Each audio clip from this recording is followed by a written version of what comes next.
सावळ्याची जणू सावली या मालिकेचा आजचा भाग फार इंटरेस्टिंग होणार आहे. कारण भैरवीने सावलीला जंगलामध्ये एकटं सोडलेलं आहे आणि अशातच ज्यावेळेस सावली ही जंगलातून येत असते तेव्हा तिला देवा एका पोलीस कर्मचाऱ्यासोबत दिसतो आणि मग तेव्हा देवा आणि सावलीमध्ये बोलणं होतं. त्यानंतर देवा हा सावलीला एका आश्रमाजवळ घेऊन जातो आणि स्वतः आश्रमामध्ये जातो. तिथे लहान लेकरांसोबत खेळत असतो.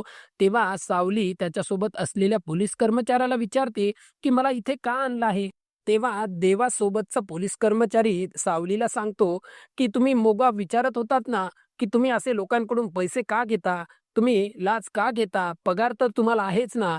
तर हे बघा, देवा सगळा त्याचा पगार आणि हे पैसे सगळे या लहान मुलांवर उधळतो. कारण की त्याचं असं म्हणणं आहे, की या लहान मुलांना, या लहान गरीब मुलांना काहीही कमतरता भासू नये, यांची सगळी स्वप्न त्याला पूर्ण करता यावी. कारण की देवा हा आईविना वाढलेला पोर आहे आणि त्याला आई-वडिलांची किंमत माहीत आहे आणि त्यामुळेच या लहान मुलांच्या आयुष्यात त्याला जास्तीत जास्त आनंद आणायचा आहे. देवा शपथ सांगतो, की आम्ही जो काही पैसा लोकांकडून घेतलेला आहे, तो सगळा पैसा देवाने या मुलांची स्वप्न पूर्ण करण्यासाठीच लावलेला आहे आणि आम्ही कोण्याही गरीब माणसाला लुटत नाही, तर ज्यांचा खिसा ऑलरेडी पैशाने भरलेला आहे, त्यांच्यातलेच थोडे पैसे घेतो. मग तेव्हा हे ऐकल्यानंतर मात्र सावलीला फार आनंद होतो. सावलीच्या डोळ्यातून आनंद अश्रू येतात. तर त्यानंतर मग आपण बघतो, की सारंग सावलीची वाट बघत असतो. बराच वेळ झालेला असतो तरी सावली घरी आली नाही आणि त्यामुळे त्याला चांगलंच टेन्शन आलेलं असतं. तो लगेच तिला कॉल करतो आणि विचारतो, "सावली तू कुठे आहेस?" तेव्हा सावली सांगते, की "मी घराच्या जवळच आहे, येतच आहे मी तिकडे." तेव्हा तो सांगतो, "अगं खूप उशीर झाला आहे आणि तुझ्यामुळे माझी कॉफी देखील मिस झालेली आहे. त्यामुळे तू लवकरात लवकर घरी ये." आणि तेव्हा सावली सांगते, "हो, मी लगेच येत आहे." आणि मग तेव्हा ती फोन ठेवल्यावर म्हणते, की "सारंग सरांचं तर मला काही कळतच नाही. कधी-कधी एकदम लहान मुलासारखं वागतात."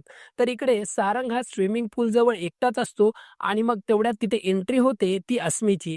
अस्मी त्याला बघून विचार करते, "सारंगने मला एक दिवस सांगितलं होतं, की त्याला अंधाराची भीती वाटते. या क्षणी जर मी हे सगळे लाईट बंद केले, तर सारंग चांगलाच घाबरेल आणि मग मी त्याला जर वाचवलं, तर आमची लव्ह स्टोरी जी आहे ती परत रिस्टार्ट होईल आणि परत आमच्या प्रेमाला सुरुवात होईल." या विचाराने ती एकदम आनंदून जाते आणि मग जिकडे लाईटचं स्विच असतं त्या दिशेने ती धाव घेते. तर इकडे घरामध्ये सोहम आणि बबलू हे ऑरेंज ज्यूस पीत असतात आणि त्यांचं चांगलंच बोलणं चालू असतं. बोलता बोलता बबलू हा गॅलरीत जातो आणि गॅलरीत त्याला दिसतं, गॅलरीतून स्मी ही लाईटच्या स्विच जवळ जात आहे. त्याला लगेच कळतं हिच्या डोक्यात काहीतरी प्लॅन दिसतोय आणि मग तेव्हा अस्मी ज्यावेळेस लाईटच्या स्विच जवळ जाते तेव्हा बबलू आणि सोहम हे एका भुताचं रूप घेऊन तिथे येतात आणि अस्मीला चांगलंच घाबरवतात. अस्मी तिथून पळून जाते. सारंगला भीती घालण्यासाठी गेलेली अस्मी मात्र स्वतःच त्या भुतांना बघून तिथून पळून जाते. तर सोहम, सखदेव आणि बबलूला मात्र फार हसू येतं. ते तिच्या मागे धावतात. तर अस्मी पळत-पळत स्विमिंग पूलच्या जवळ येते आणि ती फार घाबरलेली असते. तेवढ्यात हे तिघंजण परत तिच्या मागे लागतात आणि मागून एकदा परत भीती घालतात. त्यामुळे अस्मी ही स्विमिंग पूलमध्ये पडते आणि मग तिला आता ती बुडत असते. तेव्हा हे म्हणतात, की आता हिला काढलं पाहिजे, नाहीतर ही खरंच बुडेल. तेव्हा सखदेव म्हणतो, "हे बघा, मला तर म्हणूच नका, कारण मी परस्त्रीला हात सुद्धा लावत नाही." आणि मग तेव्हा हे दोघं जण पळत-पळत जाऊन एक झाडू घेऊन येतात, एक काठी घेऊन येतात आणि तिला या स्विमिंग पूलच्या बाहेर काढतात आणि ती पूर्णपणे ओली होते. त्यानंतर हे तिघं जण तिथून पळून जातात आणि मग ही ज्यावेळेस अस्मी घरामध्ये जाते, तेवढ्यात तिकडून ऐश्वर्या येते आणि ऐश्वर्या म्हणते, "हे काय चालू आहे तुझं? आत्ता तू का अंघोळ केलीयेस आणि अशी भिजली कशानेस?" मला तर 100% खात्री आहे, की सारंगला इम्प्रेस करण्यासाठी काहीतरी फालतू प्लॅन तू केला असशील आणि स्वतःच त्यामध्ये अडकली असशील.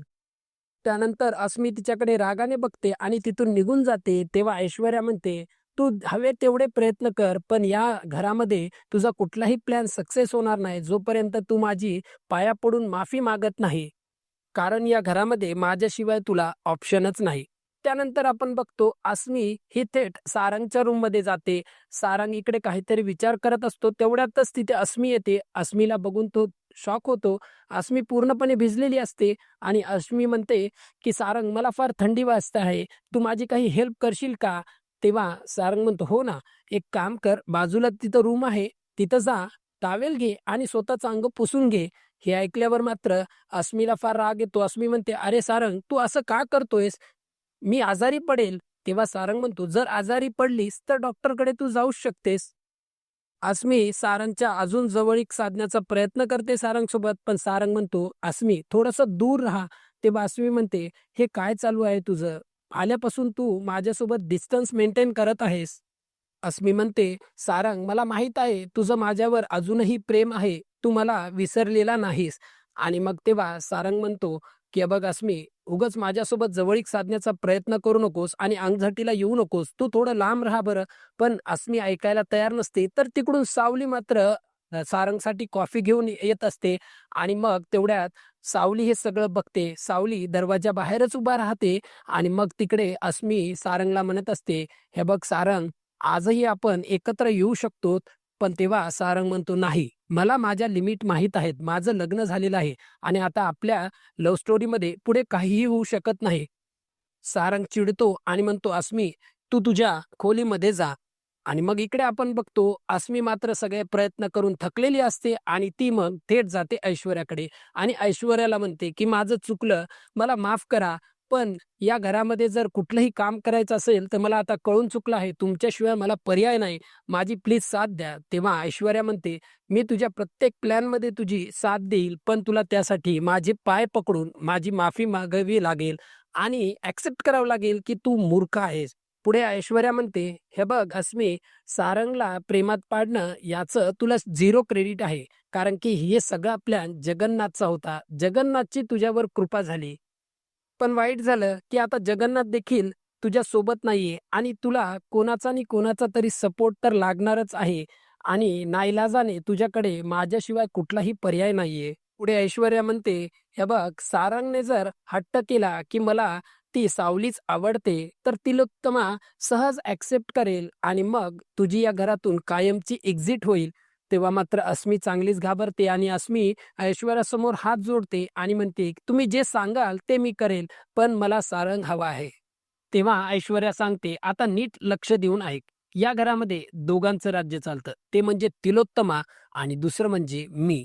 पण एका घरात 2 राण्या असू शकत नाही. त्यामुळे तिलोत्तमाला काही करून साईडला केलं पाहिजे. त्यानंतर माझं राज्य येईल आणि माझ्या राज्यात माझी पार्टनर असेल ती तू." तर त्यानंतर इकडे आपण बघतो, की सावली ही सारंगसाठी कॉफी तयार करत असते. ती अगदी मन लावून ती कॉफी बनवत असते. पण तेवढ्यात तिथे ऐश्वर्या अस्मी सोबत येते आणि ऐश्वर्या तिला विचारते, की "काय करत आहे सावली?" तेव्हा ती सांगते, की "मी सारंग सरांसाठी कॉफी बनवत आहे." आणि मग तेव्हा ऐश्वर्या म्हणते, "बघू ती कॉफी."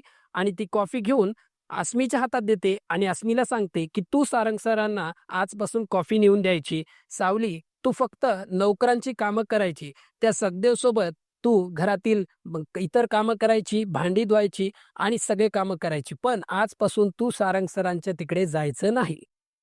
त्यानंतर अस्मी सारंगसाठी कॉफी घेऊन जाते आणि कॉफी दिल्यानंतर विचारते, की "कॉफी कशी झाली होती?" तेव्हा सारंग म्हणतो, "चांगलीच झाली, कारण की तसंही ती कॉफी सावलीनेच बनवली आहे."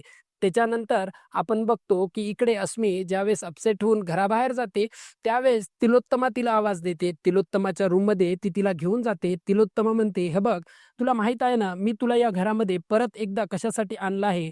तर मी तुला परत एकदा चान्स फक्त आणि फक्त यासाठी दिला आहे, की माझा तू ज्यावेळेस सारंगच्या आयुष्यात होतीस, त्यावेळेस आमचा सारंग फार खुश राहायचा, आनंदी राहायचा आणि ते तू अचानकच त्याला सोडून गेलीस. त्यानंतर तू मला भेटल्यानंतर कारण काय सांगितलं, तर पैशासाठी तू हे सर्व केलं. माझा तर विश्वासच उडाला तुझ्यावरचा आणि तू परत मला काय सांगितलंयस, की जगन्नाथने तुला कैद करून ठेवलं होतं इतके दिवस. तर आता परत एकदा सारंगसाठी फक्त मी तुला एक संधी देत आहे. सारंगचं मन जिंकू शकशील का?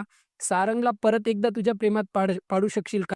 आणि तिलोत्तमाकडून हे ऐकल्यानंतर मात्र अस्मीच्या आनंदाला उधाण येतं. ती फार खुश होते आणि आता घरामध्ये अजून एक आता ड्रामा सुरू होणार आहे. तर बघूयात मित्रांनो, मालिकेच्या येणाऱ्या भागात पुढे काय होणार आहे.